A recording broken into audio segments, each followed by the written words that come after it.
উত্তর পূর্ব ভারতের অন্যতম জাগ্রত শিবতীর্থ জলপাইগুড়ির জল্পেশ মন্দির শ্রাবণ মাস পড়লে যেখানে আছড়ে পড়ে লক্ষ লক্ষ ভক্তের ঢল, অথচ মেলার ঠিক প্রাক্কালে সেই মন্দিরের পুকুর পাড়ের যা হাল তা দেখলে আপনার চোখ কপালে উঠতে বাধ্য।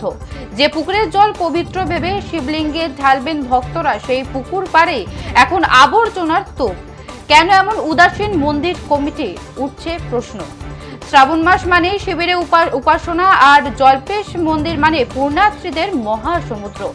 জলপাইগুড়ি তো বটেই, পার্শ্ববর্তী জেলা, রাজ্য, এমনকি বিদেশ থেকেও হাজার হাজার শিব ভক্তরা এখানে ছুটে আসেন।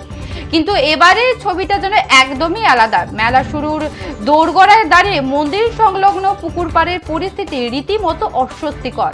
অভিযোগ, পুকুর পাড়ের চারিদিকে ছড়িয়ে রয়েছে নোংরা আবর্জনা, অথচ এই পুকুরের পবিত্র জল নিয়ে ভক্তরা শিবলিঙ্গে অর্পণ করবে।